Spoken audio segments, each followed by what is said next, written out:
Ukraine drones hit Putin's luxury guest house. Unthinkable outcome. Hello everyone, welcome back to the Frontline Report channel. Please subscribe and like my videos to stay updated with the latest developments from the most important global stories. This event is one of the most shocking and symbolic strikes in the ongoing war, and it has sent ripples of disbelief across the world. The news that Ukrainian drones managed to hit a luxury guest house associated with Vladimir Putin is not just another incident. It represents a shift in the balance of psychological warfare, a test of defense systems, and a moment that forces us to look at the changing dynamics of modern conflict. What once seemed untouchable, insulated by layers of wealth, security, and prestige, has now been shown to be vulnerable. This is why the incident carries weight far beyond its physical damage. From the outside, the exterior of the guest house is a statement of power and status. Built with immense attention to grandeur, its sprawling grounds and towering walls were designed to showcase wealth while simultaneously discouraging any sense of threat.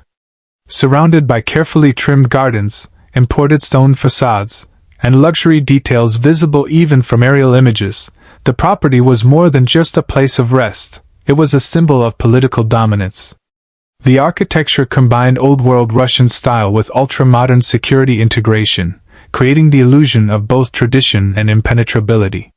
Yet drones tearing through this illusion demonstrates the collapse of the idea that physical structures, no matter how fortified, can withstand determined attacks by new-age technologies.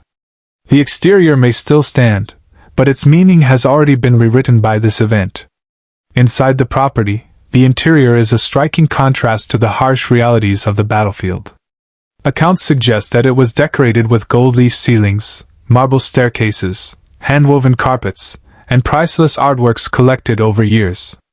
Luxury spas, saunas, indoor pools, and imported Italian and French furnishings complete the image of unimaginable comfort. Every detail was chosen to impress, a reflection of wealth concentrated in the hands of power, while ordinary citizens struggle under sanctions, economic hardship, and the effects of war. The interior may look flawless, but it also symbolizes the isolation of leadership from the struggles of common people. The drone strike effectively pierced that isolation, showing that no matter how polished the interior, it is not immune to the chaos of modern warfare. When discussing performance, it is essential to recognize that this strike was not an accident. It reflects the growing capability of Ukrainian drone forces. These drones are not only designed for reconnaissance, they are weapons that combine stealth, precision, and endurance.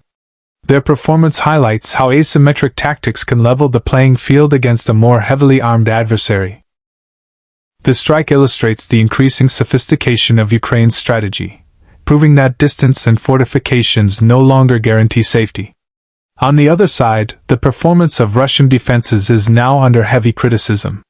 Despite claims of having advanced radar, missile interceptors, and electronic jamming systems, these defenses failed to protect one of the most significant and symbolic properties.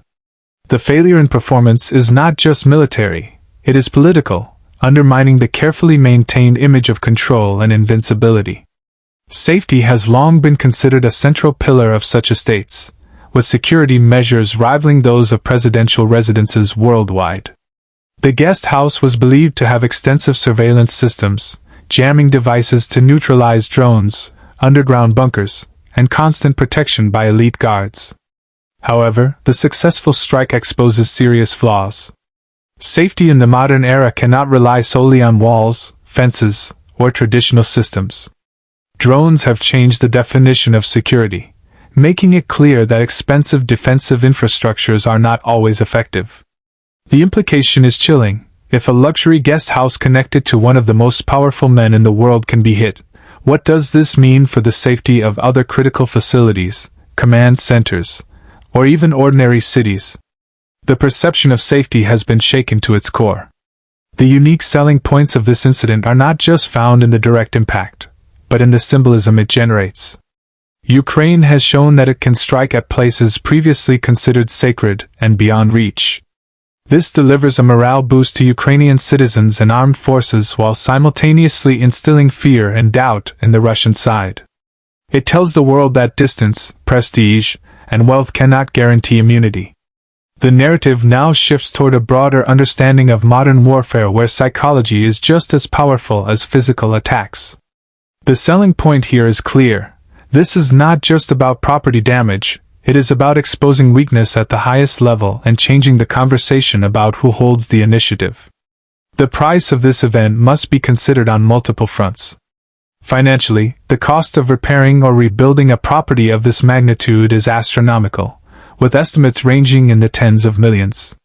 Luxury materials, imported artworks, and advanced infrastructures make the losses irreplaceable in many ways. Politically, the price is even steeper. The credibility of Russian defenses has suffered, and Putin's image as a leader shielded from direct threat is now deeply dented. The public, both inside Russia and abroad, sees that the security bubble is penetrable. Internationally, this raises questions about the extent of Russia's vulnerability, adding pressure on a leadership already navigating sanctions and isolation. Finally, the human price is reflected in the escalation of war tactics. Every strike that crosses into such symbolic territory risks intensifying retaliation, prolonging conflict, and increasing suffering on all sides. The price is not measured only in dollars or rubles but in trust, morale, and the cost of continued escalation. The larger consequence of this strike forces us to rethink the way power and warfare interact in today's world. In the past, leaders relied on distance, hidden compounds, and elite protection to guarantee their safety. But drones, relatively inexpensive compared to traditional weapons, have democratized the ability to threaten such positions. What happened at Putin's luxury guest house demonstrates a broader trend where traditional military hierarchies are being disrupted.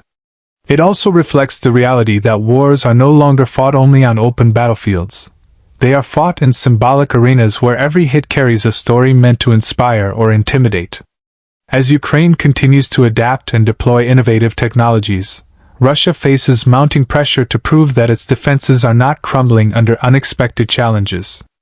The symbolism of this strike resonates globally, reinforcing the idea that the war is not contained within one region but has implications for international security, military strategy, and even future conflicts where drones will play a decisive role. It is a reminder to the world that modern warfare is less about the size of an army and more about the speed of innovation, adaptability, and the ability to exploit weaknesses. This moment also forces reflection on the balance between luxury and leadership during times of conflict. A mansion lined with chandeliers and marble can symbolize prestige, but it also becomes a glaring target when those under your command are living with shortages and destruction. The contrast between a lavish guest house and destroyed Ukrainian towns makes the strike even more symbolic. It highlights not only vulnerability but also inequality, and in doing so, it fuels narratives that challenge the very legitimacy of leadership insulated in luxury while ordinary people bear the consequences of decisions made from gilded rooms. In the aftermath, the psychological impact is profound. For Ukrainians, this serves as proof that persistence and innovation yield results. For Russians, it plants seeds of doubt about whether even the highest leaders can truly remain safe. For the international community, it offers a glimpse into the evolving nature of conflict and the dangers posed by unchecked escalation. These layers of meaning ensure that the event is not forgotten quickly but will be studied and referenced as a turning point in discussions about modern warfare. Ultimately, the strike against Putin's luxury guest house represents more than just a tactical win. It is a strategic message, a challenge to the idea of invulnerability, and a statement that technology and determination can shift the power balance. The exterior grandeur has been pierced, the interior luxury exposed, the performance of defenses questioned, the safety features undermined, the unique selling point of vulnerability emphasized, and the price, both tangible and intangible, paid heavily. In conclusion, this unthinkable outcome shows us that no amount of wealth, no fortress-like architecture, and no advanced defense system can provide absolute protection in the face of modern warfare. Ukraine's ability to strike such a symbolic target demonstrates that innovation, resilience, and psychological strength can carry as much weight as tanks and missiles. The incident forces both sides to rethink strategies, while the rest of the world watches closely, learning that in today's conflicts, symbolism and perception can be just as decisive as physical destruction. The story of the drone strike on Putin's luxury guest house is not simply about one attack. It is a lesson in vulnerability, resilience, and the shifting face of global power.